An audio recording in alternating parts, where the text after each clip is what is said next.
Países prioritários na relação entre Espanha e a África. O presidente do governo de Espanha chegou em instantes à capital angolana. Vai seguir no seu jornal.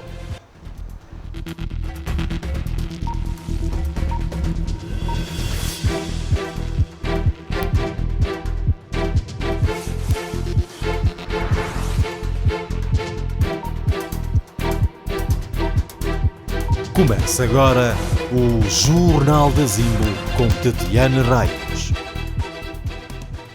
Boa noite, é destaque neste jornal. Angola é um dos 5 países prioritários na relação entre a Espanha e a África. A cooperação bilateral entre Angola e a Espanha, antes do impacto da pandemia sobre a economia angolana, as trocas comerciais rondavam os 1,7 mil milhões de euros. A vinda ao nosso país do presidente do governo de Espanha impõe a reflexão sobre a necessidade de acelerar o processo de cooperação económica entre ambos os Estados, numa altura em que, sobretudo, Angola vai dando passos largos para tornar cada vez mais concreto o tão almejado desenvolvimento dos setores da agricultura e pescas, 2 domínios importantes para o relançamento da economia angolana. De resto, Angola é um dos 5 países prioritários na relação entre Espanha e África, e o programa de visita do chefe do governo do Reino de Espanha prevê a assinatura de acordos nos setores dos transportes aéreos, agricultura, pescas e indústria. As relações entre Angola e Espanha datam desde a independência de Angola em janeiro de 1976. Os primeiros ministros dos 2 países mantiveram um encontro poucos meses depois da independência. A visita de Pedro Sánchez é a segunda de um primeiro-ministro espanhol a Angola. Os 5 anos de crise económica em Angola e agora a pandemia da Covid-19 afetaram o comércio bilateral. Antes da crise, as trocas comerciais rondavam os 1,1 milhões de euros e em 2014, por exemplo, as exportações de Espanha para Angola ultrapassaram os 500 milhões de euros. Já as exportações de Angola atingiram os 2,7 mil milhões de euros, dominadas pelo petróleo. E Angola é o terceiro maior produtor de sal em África, depois do Egito e a vizinha Namíbia. A hegemonia de Angola deve-se em grande parte a uma relação que existe desde 1997 neste setor. Entretanto, em Benguela, os produtores de sal gostariam de ver na agenda de trabalho da mais alta figura espanhola assuntos ligados à produção de sal. Durante o ano de 2020, Angola produziu 140 mil toneladas de sal marinho e Benguela contribuiu para esta cifra com 123 mil toneladas, 80% da produção nacional. Esses números só foram possíveis com uma parceria espanhola que data desde 1997, com a aquisição por parte do Ministério das Pescas de 14 fábricas de tratamento, lavagem, iodização e refinação do sal, para além da componente de fabricação de blocos de sal para o gado. Tudo isso através da empresa espanhola J. Serra. Na altura, a província de Benguela recebeu 3 fábricas, uma para Fazal, outra para Pinto Sousa e também para as Salinas Calombolo. Com o dumping a partir do ano de 2000, estas unidades foram sendo fechadas. Vítor Brás é responsável técnico das Salinas Calombolo, um testemunha vivo da robustez espanhola na produção do sal. Esteve em Espanha inúmeras vezes e assiste de perto o crescimento do setor salineiro, muito por conta da parceria espanhola. Damos, por exemplo, a fábrica do Namibe, que nem sequer chegou a ser inaugurada e está completamente montada. Com as novas mudanças, é urgente reanimar estes negócios. Espanha tem grande experiência na atividade salineira. Fizemos essa ligação para aí há cerca de 20 anos. Isso permitiu-nos também que, através dessa empresa, nós estabelecêssemos alguns contactos com empresas espanholas de produção de sal. A Espanha é um grande produtor de sal e que nos permitiu visitar algumas das empresas e colher uma série de ensinamentos. Portanto, parece-me que esta ligação com a Espanha tem sido, de facto, bastante frutífera e penso que há condições para continuar a estabelecer essa relação e a aprofundá-la. Atualmente, o ensacamento do sal é processado através de maquinaria espanhola. No entanto, são necessários acordos de manutenção e fornecimento de novas máquinas. Estamos a aguardar que venham do fornecedor das máquinas, que venham cá os técnicos, para nos dar aqui algumas informações, para nos deixar mais ou menos tranquilos em relação ao funcionamento futuro das máquinas, e penso que isso está mais ou menos assegurado e que vamos continuar a trabalhar com a Espanha no sentido de proceder ao aumento, sobretudo ao aumento da capacidade de embalamento de sal. Durante a visita da mais alta figura espanhola, aguarda-se com ansiedade e expectativa que também esteja na mesa assuntos ligados à produção do sal.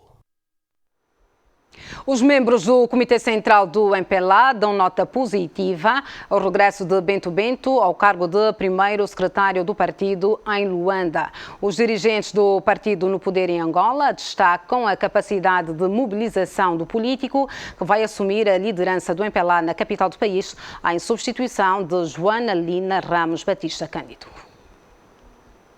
Os membros do Comitê Central do MPLA valorizam as mudanças introduzidas na liderança do partido em Luanda. Para os camaradas, o regresso de Bento Bento ao cargo de primeiro secretário do MPLA na capital do país poderá dinamizar as ações do partido na maior praça política do país. O camarada Bento Bento é um camarada que todos nós conhecemos a nível da estrutura do partido. Já dirigiu a província de Luanda e os adversários políticos também, julgo eu, que conhecem muito bem o camarada Bento Bento. Portanto, preparem-se e vamos então para o trabalho e para a disputa política. A indicação do novo primeiro secretário do MPLA em Luanda será confirmada na Conferência Provincial Extraordinária do partido, que acontece ainda este mês. Os membros do Comitê Central acreditam que o MPLA está preparado para os desafios que se avizinham. Nós temos consciência com que o momento é forte, o momento é duro, está um momento muito delicado. Nós temos que nos estamos preparados para enfrentar e temos consciência e certeza que nós vamos vencer a luta que nos aproxima na campanha política, assim como nas eleições. E sabemos que o momento, alguns problemas de conjuntura que são próprios, a situação econômica, o problema da pandemia no país, tudo isso são problemas com que durante a campanha poderá ter seu reflexo, mas vamos conseguir ultrapassar e saberemos enfrentar esses problemas. Além das questões que dizem respeito à vida interna do partido, o Comitê Central do MPLA passou também em revista o processo de diversificação da economia nacional. O debate orientado pelo presidente do partido incidiu sobre os setores da agricultura e pescas. Nós estamos a crescer a nível da agricultura. O crescimento ainda não satisfaz as necessidades que temos, mas nota-se, se nós segurarmos os resultados de 2017, compararmos com 2018, compararmos com 2019 e agora ao 2020, nós verificamos que estamos numa trajetória ascendente da curva. Já se produz bastante a nível do país. Também obtivemos confirmação disto nessa reunião. O Comitê Central é o órgão deliberativo máximo do MPLA no intervalo dos congressos, que estabelece as linhas de orientação política do partido no quadro das decisões dos congressos. E o MPLA condenou os ataques terroristas em Cabo Delgado e manifestou-se solidário com o povo moçambicano. Este posicionamento foi expresso no comunicado final da 5ª sessão ordinária do Comitê Central, orientada pelo presidente João Lourenço.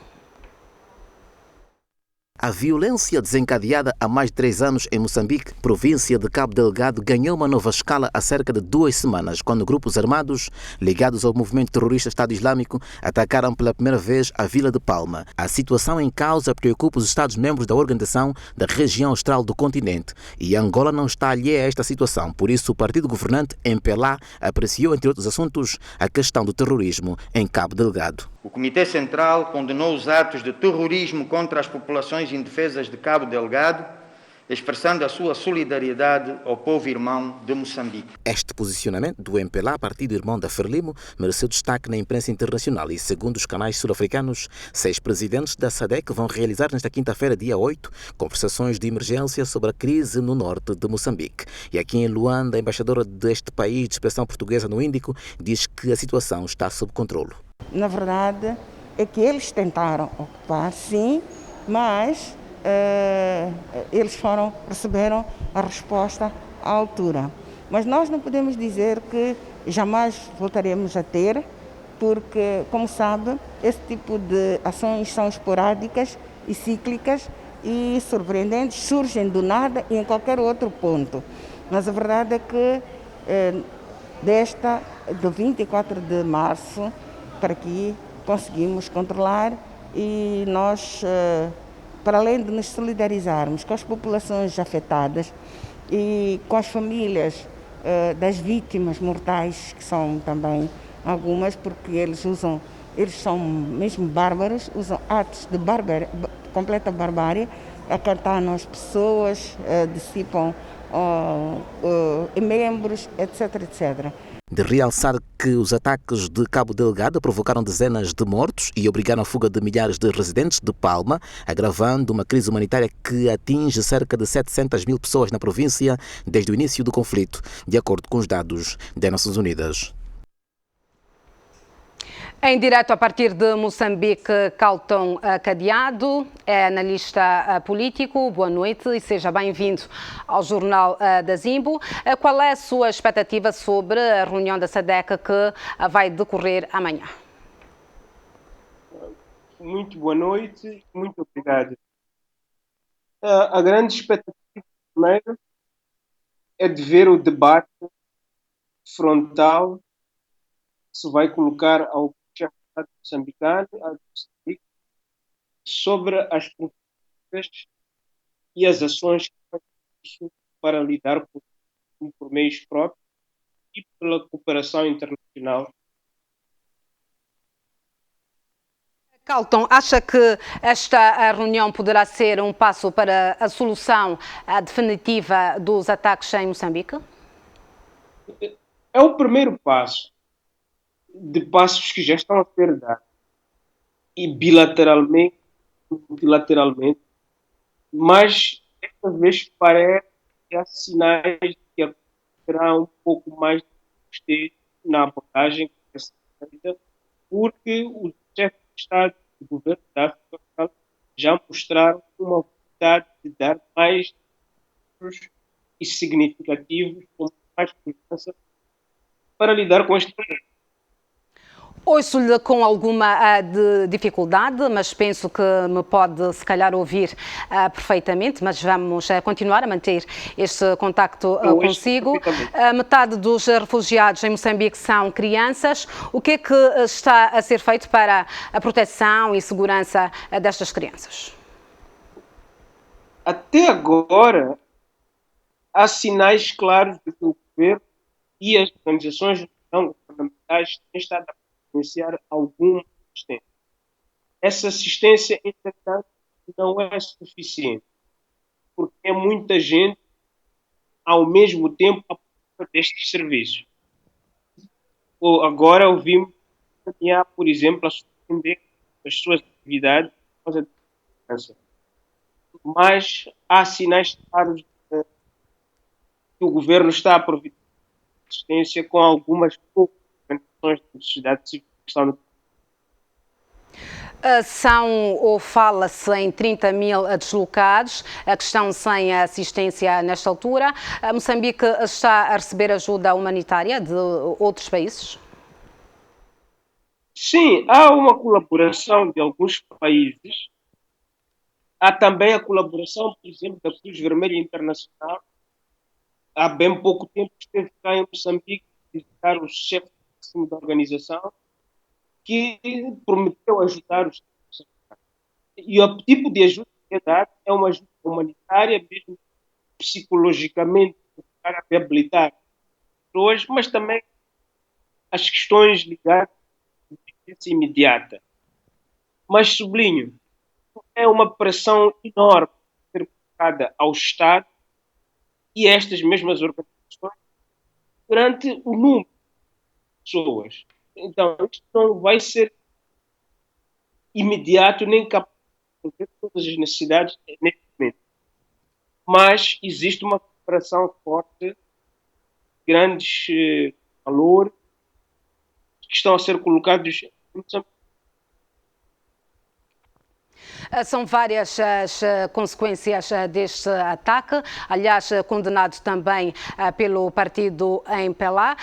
Pergunto se as forças de defesa e segurança estão em prontidão. Pergunto isso porque questiona-se muito o treino precário e também a falta de equipamento.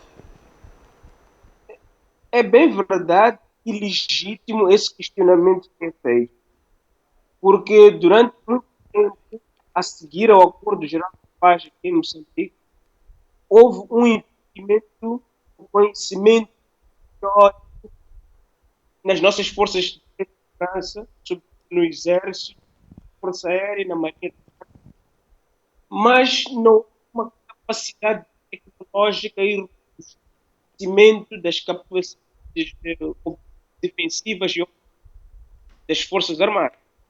Nós tivemos aqui e continuamos a ter um investimento muito grande nas instituições de ensino superior, por exemplo, para formar os nossos quadros. Muitos deles vão para fora de Moçambique estudar, mas o conhecimento teórico deles não foi, na mesma medida, acompanhado pelo investimento em habilidades tecnológicas, de materiais de para fazer face a este tipo de fenómeno que nós estamos a ter. Agora, é bem verdade, neste momento, depois deste tipo de intervenção que estamos a ter com base no terrorismo, há sinais claros que há um reinvestimento. E quem ouviu o discurso do chefe do Estado possível 7 de abril, que eu tenho criado aqui em Moçambique, criado pela mulher moçambicana, é? Há de ter percebido que o chefe de Estado fez menção à necessidade de reinvestir nas Forças Armadas, as Forças de Defesa e Segurança, para poder lidar com estes fenómenos. E como estamos num país que as riquezas naturais estão a aparecer com muita distância, é de notar que é de esperar que esse tipo de ameaças virão com muita frequência e já não podem apoiar as Forças Armadas sem capacidade que nós já temos e precisamos hoje de cidade e com mais. Carlton Cadeado, só me resta agradecer a sua participação aqui neste Jornal da Zimbo, com este direto.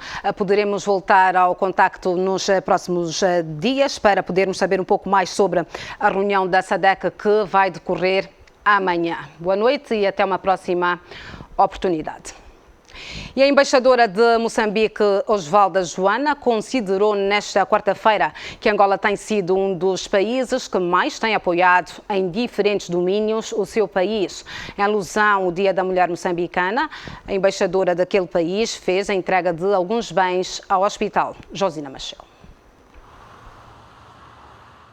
O Hospital Josina Machel representa para as mulheres moçambicanas o reconhecimento do povo angolano à mulher que participou na luta pela libertação de Moçambique. Este reconhecimento, Angola sempre fez questão de demonstrar e uma das formas que teve de demonstrar a irmandade foi homenagear a nossa heroína Josina Machel, dando nome a este grande hospital, em reconhecimento dos atos que ela na vida praticou, primeiro como mulher, que lutou pela emancipação da mulher, que se bateu pela independência de Moçambique, começando pela clandestinidade.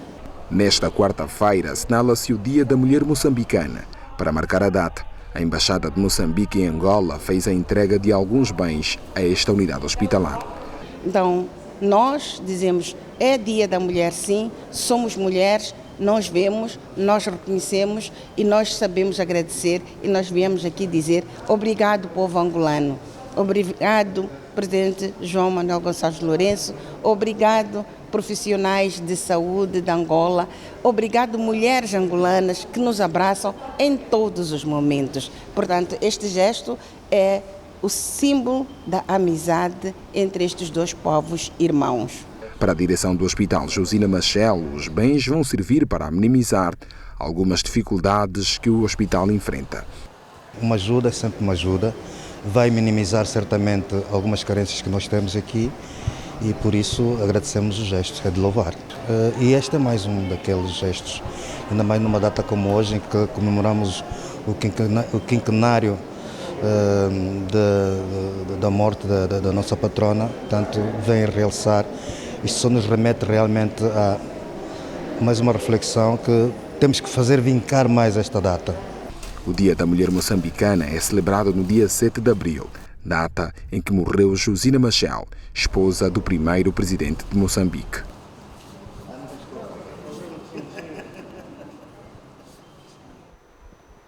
Já que o dissemos que o presidente do governo de Espanha já chegou a Luanda, a capital do país. Na zona protocolar do Aeroporto Internacional 4 de Fevereiro está o jornalista Nuno Agnello, que entra em direto com outras informações. Nuno, boa noite. Conta-nos um pouco mais sobre esta visita.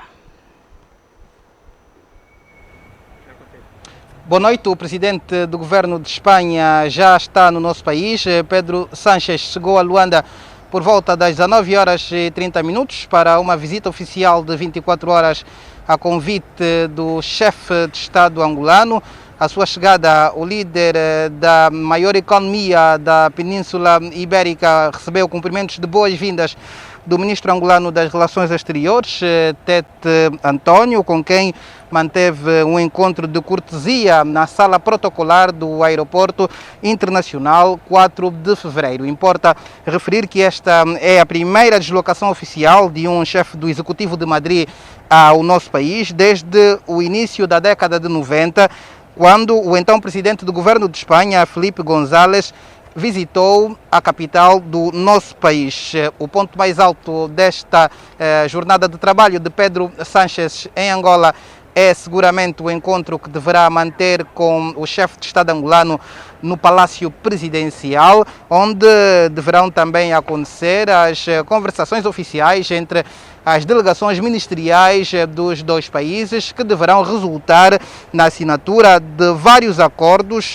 no domínio das pescas, da agricultura e também dos transportes. Além destas conversações oficiais entre os dois chefes de governo, o programa da visita de Pedro Sánchez ao nosso país prevê também a visita a alguns empreendimentos que resultam da ação da cooperação espanhola no nosso país, nomeadamente a subestação elétrica construída pela empresa espanhola Elecnor, no bairro da Boa Vista, e também o Colégio Salesiano Dom Bosco, isto no distrito urbano do Sambizanga. Antes de se deslocar ao Palácio Presidencial, Pedro Sánchez deverá proceder à abertura do Fórum de Negócios Angola-Espanha, uma plataforma e um encontro que deverá contar com a presença de homens de negócios dos dois países. Aliás, o chefe do governo de Espanha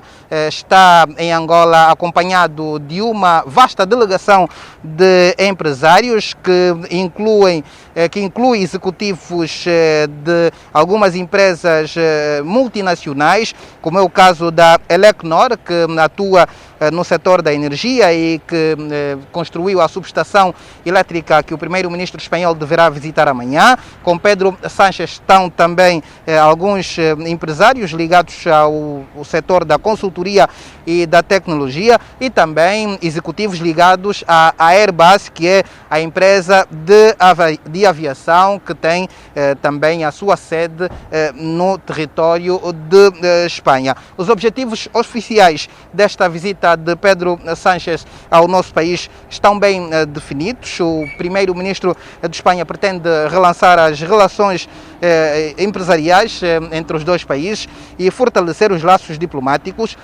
entre Luanda e Madrid, bem como reforçar a cooperação na área da defesa e segurança, com um vasto conjunto de empresas espanholas atentas às reformas que estão a ser realizadas no nosso país e também às oportunidades nos mais variados setores da economia nacional, que se encontra num processo de diversificação. Aliás, em conversa com alguns órgãos de imprensa no aeroporto internacional 4 de fevereiro, o embaixador de Angola no Reino de Espanha sublinhou que a visita do chefe do governo daquele país da Península Ibérica ao nosso país tem uma relação muito próxima com os resultados das reformas que têm sido realizadas pelo executivo de João Lourenço, ao nível, sobretudo, da garantia da transparência, ao nível da gestão das finanças públicas e também o combate à corrupção. Em Angola estão presentes cerca de 60 empresas espanholas nas áreas da eletrónica, construção de estradas, agricultura, energia, água e turismo. Estes são, de resto, os setores que vão dominar a nova era da cooperação entre Luanda e Madrid, nova era que, de resto, começa agora com esta visita oficial do presidente do governo de Espanha ao nosso país, a convite do chefe de Estado angolano, João Lourenço, com quem deverá manter um encontro em privado amanhã no Palácio Presidencial. Boa noite e bom jornal. Angola e Espanha reforçam a cooperação bilateral. O primeiro-ministro de Espanha já se encontra na capital, Luanda. O barril de petróleo Brent para entrega em junho esteve hoje a negociar em queda no mercado de futuros de Londres, a valer a $61,88. O crudo do Mar do Norte, que serve de referência para as exportações angolanas, registra sim um recuo de 86 cêntimos face aos $62,74 negociados na terça-feira.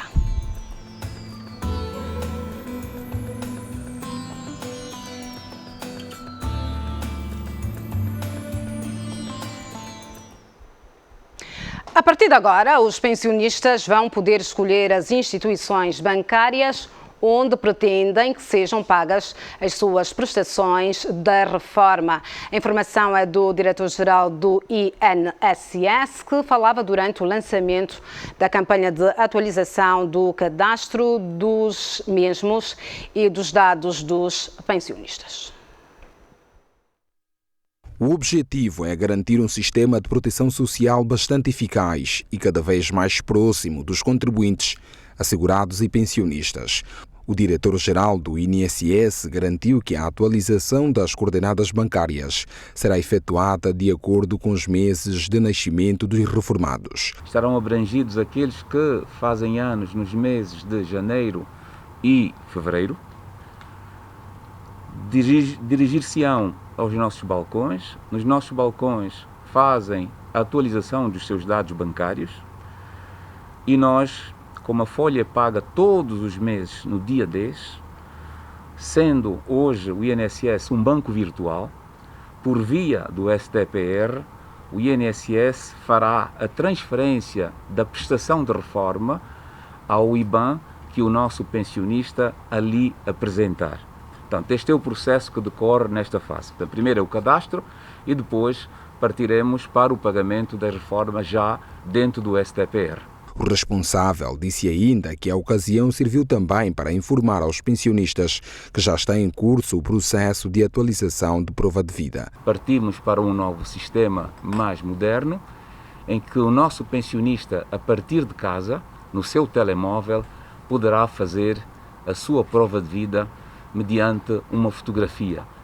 Não deverá deslocar-se aos nossos balcões, assim estaríamos a melhorar a qualidade de vida dos nossos pensionistas, a melhorar também a comodidade e a rapidez no recebimento da própria pensão, bem como para o INSS apresentamos aqui a simplificação de processos e procedimentos. A direção do INSS fez também o lançamento oficial da folha eletrónica para pagamentos das contribuições sociais. E aqui trazemos algumas vantagens também, que é exatamente dar a possibilidade às empresas de criarem o seu histórico no sistema, o que vai possibilitar com maior facilidade a atribuição ou a concessão da pensão de reforma para aqueles que atingirem a idade ou o tempo de serviço suficiente para aderirem à reforma, bem como também vai trazer alguma simplificação às empresas sem que estas tenham que se deslocar aos balcões do INSS. Do lado do INSS, esta vantagem tem a ver também com o maior controlo das próprias reservas técnicas, bem como o mitigar de algumas fraudes que no passado, com o pagamento das folhas manuais, nós registramos no nosso sistema. Os pensionistas que procederam à atualização dos seus dados em maio poderão receber os seus benefícios nas contas indicadas durante o mês de junho. Veja depois do intervalo as consequências da chuva que caiu hoje sobre Luanda.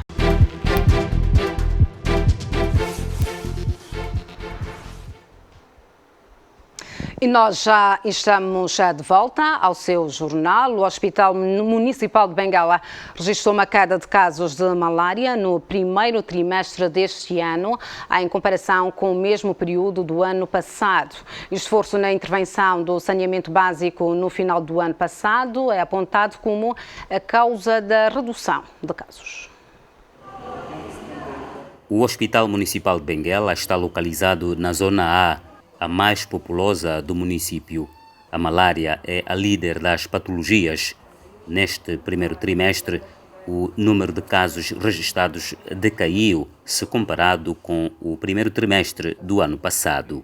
Ora, comparativamente aos dois trimestres, nós em 2020 nós tivemos cerca de um pouco mais de 3 mil casos de malária. E já no primeiro trimestre de 2021, que nós encontramos, tivemos um pouco menos de 2 mil casos. O hospital está sempre preparado para responder esses números, uma vez que os doentes chegam, os que são internados, em termos de malária não compram nada. O hospital está preparado em termos de meios, medicamentos, que é para poder atender os casos todos que aparecerem. O esforço no saneamento básico está entre os fatores desta diminuição, segundo o médico João Neves. Tem muito a ver com a limpeza das valas de drenagem. Visto que houve um grande esforço por parte dos serviços administrativos, fez-se muita limpeza de valas de drenagem e isso também resultou em parte na redução dos casos de malária. O banco de urgência registra em média 70 a 80 casos diários. Sr. Alberto é um dos pacientes internados no banco de urgência. Fala em bom atendimento e sugere melhorias aos recursos humanos. Os recursos humanos têm que funcionar muito para meter cada quadro no seu devido lugar.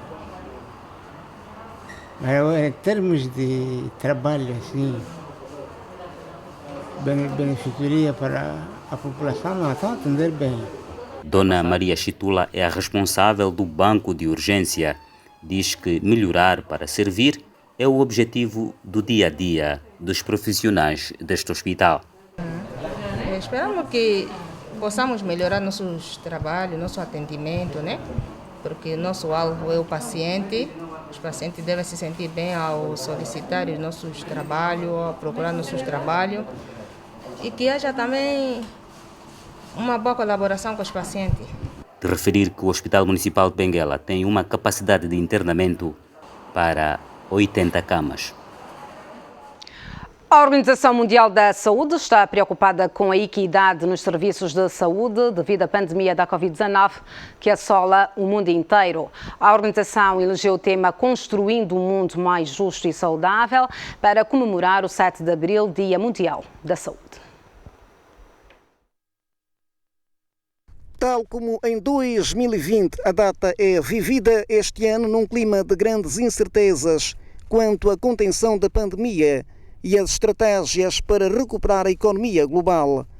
Os números reportados pela Organização Mundial da Saúde nos últimos dias sugerem um aumento de casos pelo mundo, que se confronta agora com a segunda vaga da doença, impondo às populações novos desafios, que precisam de ser vencidos a todo custo. No caso de Angola, é igualmente notória a tendência de crescimento dos casos de contágio depois de um período mais ou menos estável entre dezembro e fevereiro. O Dia Mundial da Saúde é comemorado a 7 de abril, porque esta data coincide com a data da criação da Organização Mundial da Saúde, em 1948. O objetivo desta comemoração é conscientizar a população a respeito da importância de manter o corpo e a mente saudáveis e também falar de alguns problemas de saúde que atingem a população mundial, alertando sobre os riscos e ensinando sobre a prevenção. O Dia Mundial da Saúde foi criado pela Organização Mundial da Saúde em 1948, devido à preocupação dos seus integrantes em manter o bom estado de saúde das pessoas em todo o mundo e também alertar sobre os principais problemas que podem atingir a população mundial. De acordo com o conceito definido pela OMS, a saúde é um estado de completo bem-estar físico, mental e social e não apenas a ausência de doença ou enfermidade. O principal objetivo desta data é conscientizar as pessoas sobre a importância da preservação da saúde para ter uma melhor qualidade de vida. Anualmente, o Dia Mundial da Saúde é destinado a discutir um tema específico que representa uma prioridade na agenda internacional da Organização Mundial da Saúde. Por cá, a Ministra da Saúde apelou à promoção da participação dos jovens para a implementação e cumprimento das metas de desenvolvimento sustentável para a construção de um melhor sistema de saúde. No dia dedicado à saúde, Silvia Lutucuta reconheceu os desafios que se impõem com o surgimento da Covid-19 e também destacou os ganhos e avanços que o país já registrou neste setor. Falando à imprensa por ocasião do Dia Mundial da Saúde, que anualmente é celebrado a 7 de abril, a Ministra da Saúde começou por referir que este ano serve de oportunidade para o mundo refletir sobre a necessidade de impulsionar a saúde para todos, criando condições para um futuro mais equitativo e inclusivo. Silvia Lutucuta apelou à promoção da participação dos jovens para a implementação e cumprimento das metas de desenvolvimento sustentável para a construção de um melhor sistema de saúde. Devemos promover a participação ativa de jovens, particularmente das meninas, reduzindo a disparidade de género, empoderamento das meninas e mulheres, aumentando a literacia em saúde como um instrumento de mudança. O Executivo, liderado por Sua Excelência, Presidente da República, João Manuel Gonçalves Lourenço, pugna pela construção de um sistema de saúde capaz de assegurar a cobertura universal para garantir o direito à saúde de todas as pessoas, consagrado na Constituição da República, com foco na qualidade dos cuidados, para garantir a equidade dos serviços de saúde e a coesão social. Durante a conferência de imprensa, a responsável do setor da saúde em Angola reconheceu os desafios que se impõem com o surgimento da Covid-19 e também destacou os ganhos e avanços que o país já registrou no setor. Destaco aqui os esforços que o país tem estado a realizar para garantir a proteção da população de maior risco de adoecer ou morrer pela Covid-19, mediante a vacinação gradual de toda a população-alvo. Conseguimos, durante este difícil ano, manter a nossa resposta aos problemas urgentes com a implementação de estratégias específicas de atuação, particularmente para a redução da mortalidade materna, neonatal e infantil, malnutrição, que ainda merecem a nossa especial atenção. Estamos a impulsionar os programas para melhorar a saúde do adolescente e do jovem. A nossa atuação está igualmente voltada para o controle das grandes endemias, particularmente da tuberculose, da malária e do VIH e SIDA. O Dia Mundial da Saúde foi criado pela OMS em 1948 e a data é celebrada desde 1950. Para este ano, o tema é construir um mundo mais justo e saudável. E o sistema de saúde da Huila conta com 284 unidades sanitárias. Nesta quarta-feira, os profissionais de saúde na Huila comemoraram o Dia da Saúde com reflexão sobre os desafios do setor face à pandemia da Covid-19 que assola o mundo. O Dia Mundial da Saúde comemora-se num momento particularmente difícil para a humanidade devido à pandemia da Covid-19. Nosso último ano foi um ano muito pesado para todo mundo, a nível do mundo, não só de Angola. Os profissionais, eles foram incansáveis. Aqui no centro de vacinação do Lubango, além dos técnicos de saúde, militares, polícias e bombeiros unem forças no combate ao vírus. Muita satisfação estar aqui na linha de frente a vacinar e para mim é muito importante porque eu gosto da minha profissão de enfermeira, além de ser polícia. Praticamente é uma benção ser enfermeiro, uma benção cuidar do próximo, uma benção ajudar os nossos irmãos. Para mim é uma honra, é algo de louvar. É que nós temos um lema, dar vida para salvar a vida. Estando no corpo de bombeiros, estar na área da saúde é uma honra para mim. Consigo me salvar a mim mesma, como posso salvar também o meu próximo. Contributo este que é enaltecido pela direção da saúde nesta província. Na Huila, o setor enfrenta vários desafios. Nós precisamos ter noção do momento em que vivemos financeiro, que não é um momento muito abonado, mas que tudo está a ser feito dentro daquilo que é programa do governo da província para cautelar que haja melhores condições de serviço nas nossas instituições de saúde. Luciana Guimarães ressalta que os profissionais da saúde têm responsabilidades acrescidas para o bom exercício das suas tarefas. Uma pessoa para trabalhar em saúde tem que ser uma pessoa no mínimo altruísta. Tem que ser alguém que saiba que não tem horário de saída, caso precisem dele. Eu acho que esse dia é muito especial mesmo e que se estivéssemos noutro tipo de condição poderia ser melhor festejado. O trabalho destes profissionais da saúde traduz-se em satisfação para quem já foi vacinado. O sentimento é de felicidade, porque eu sei que estarei prevenida. Sinto realizada, muito feliz, porque realmente estou imunizada. O sistema de saúde na província da Huila conta com 284 unidades sanitárias, desde hospitais municipais, centros e postos de saúde. Choveu torrencialmente nesta tarde aqui em Luanda. O jornalista Kinavid Barbosa mostra-nos a seguir como ficou a capital Luanda depois da forte chuva desta tarde. Kinavid, boa noite. A situação das famílias é sensível?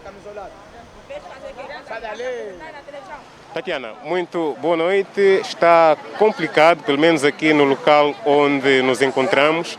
Nós falamos aqui da via principal que dá acesso ao mercado do Quifica. Para quem conhece essa zona, é a via que está por detrás do supermercado Nosso Super, passando pelo centro materno-infantil aqui do Benfica. Portanto, conforme podem ver, a água ultrapassou a ponte, é uma correnteza, conforme podem ver nas nossas imagens. Informações que dão conta que algumas famílias também, várias casas ficaram inundadas em consequência da carga d'água que caiu com muita intensidade nesta tarde. Portanto, aqui este acesso está praticamente cortado. A par deste acesso, temos também do outro lado o acesso do mercado verde, que também tem uma ponte que infelizmente também a água praticamente está a engolir a ponte. Eu vou à conversa com alguns moradores. Eva é moradora aqui desta zona. Eva, muito boa noite. Sempre que chove é assim aqui, não é? Sim, é assim, sim.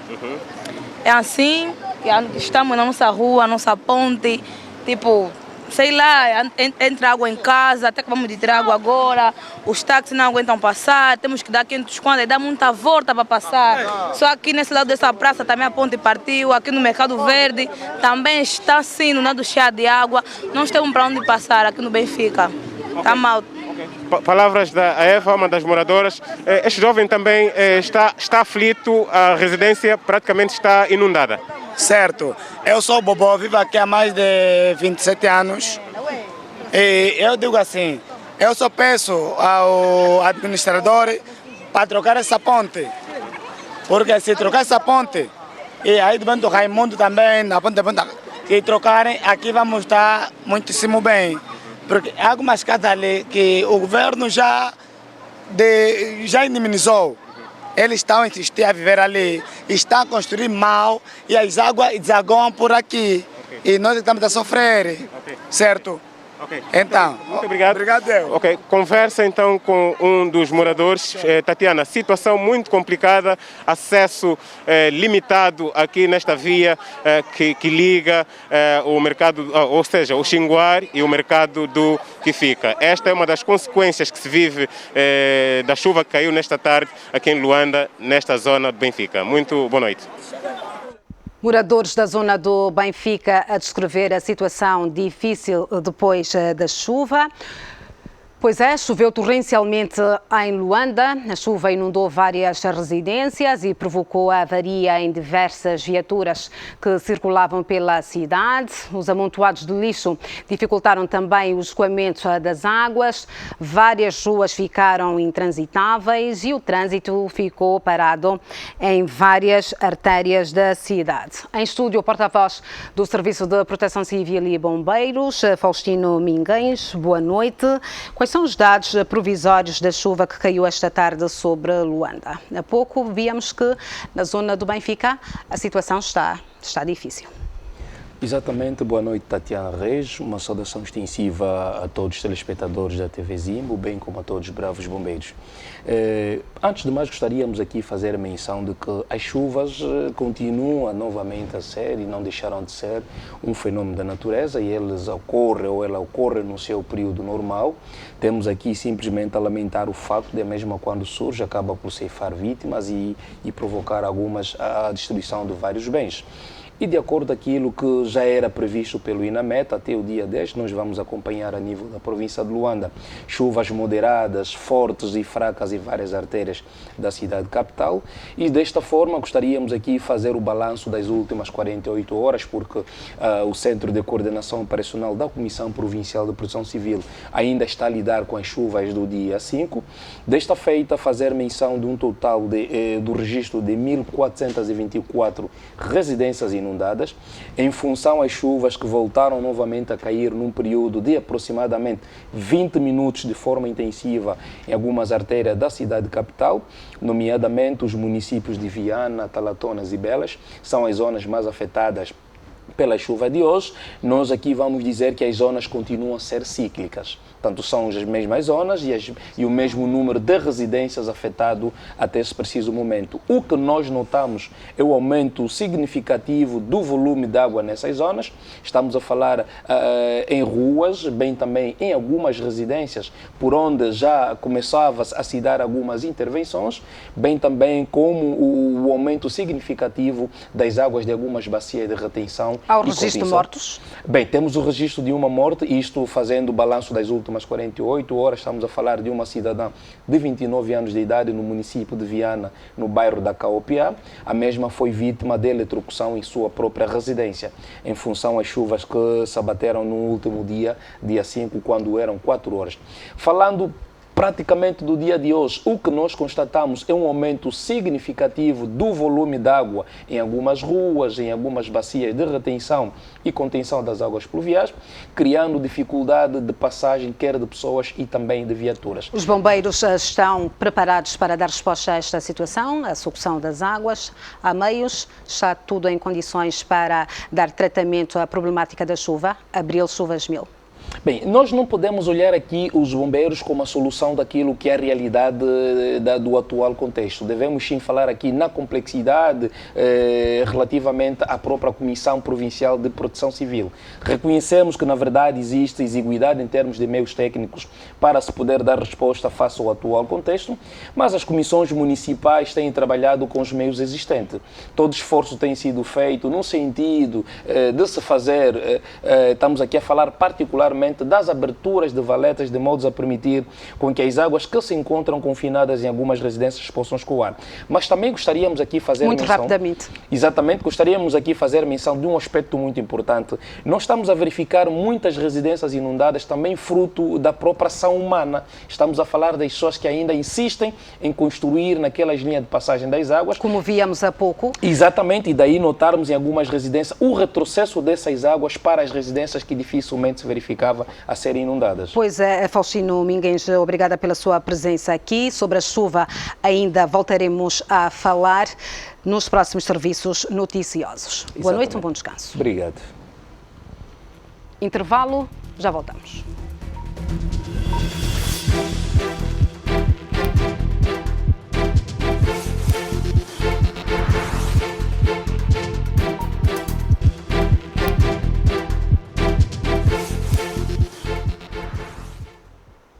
O país registrou nas últimas 24 horas 125 novos casos de Covid-19, 56 recuperados e não houve o registro de óbitos. Em estúdio, o doutor em Saúde Pública Pinto de Sousa. Doutor, boa noite.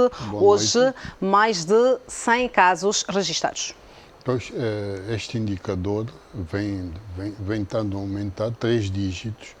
Portanto, a taxa de crescimento está a aumentar e o risco de transmissibilidade também aumenta, o que significa dizer que, em termos de casos novos, nós não estamos a ir muito bem e temos que reforçar as medidas de proteção individual e coletiva. Continuamos na casa dos 3 dígitos. Luanda continua a liderar o número de casos, com 117 casos. Exato. Portanto, a média móvel nos 7 dias foi cerca de 103 casos, quer dizer, que nós estamos assim dos 2 para 3 dígitos. Agora, doutor, como é que olha para o número de doentes internados, a 66? O número de doentes continua a ser reduzido pela dimensão e o número de pessoas que nós temos em Angola. Portanto, não é assustador. O problema que nós temos são exatamente os casos novos que continuam a preocupar-nos, podem evoluir, portanto, para internamento e casos críticos. Agora, doutora, a vacinação na província da Huila continua. Esta província conta agora com 284 unidades sanitárias. Um ganho para a saúde nesta província num momento tão difícil. Sem dúvida que é importante. Quer dizer que a população vai ganhar maior prestação de serviços e, naturalmente, o ganho em termos de vacinação também é importante. Uma vez que estamos a comemorar o Dia Mundial da Saúde e o tema é justamente melhorar a qualidade de vida. Por isso mesmo, uma palavra, doutor, para os profissionais da saúde neste dia. O dia 2 é dedicado aos profissionais, a todos aqueles que estão na linha da frente. Portanto, uma saudação especial de esperança, de carinho, portanto, e de reconhecimento eterno de tudo aquilo que está a ser feito em prol da saúde dos angolanos. Uma palavra de esperança, é o Dia Mundial, numa altura em que o Brasil registrou hoje mais de 4.000 mortes por Covid-19 e poderá chegar a 5.000 esta semana. É muito preocupante, portanto, mas não devemos perder a esperança. Eu penso que o Brasil tem todos os meios e está a utilizar todos os instrumentos por forma a reverter o quadro.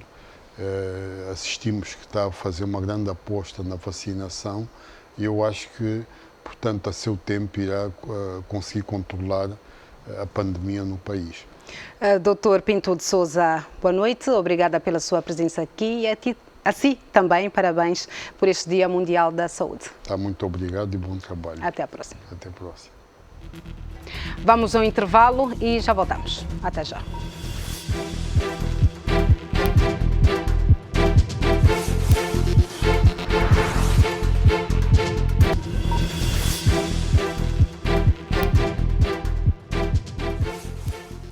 Estamos de volta aí com o desporto. O Manchester City e Real Madrid colocaram-se em boa posição para seguirem para as meias finais da Liga dos Campeões de Futebol, depois de vencerem em casa os respectivos jogos. Comecemos com o Real, que derrotou o Liverpool por 3-1 na reedição da final da temporada passada. Com esta informação, pomos ponto final ao seu Jornal da Zimbo.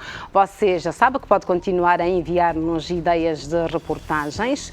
Utilize para isso o correio eletrónico alerta@tvzimbo.com. Faça um retrato do seu bairro, escreva a sua história e envie para nós. Foi um prazer falar para si neste dia de forte chuva na capital do país. Boa noite, continuação de uma ótima quarta-feira.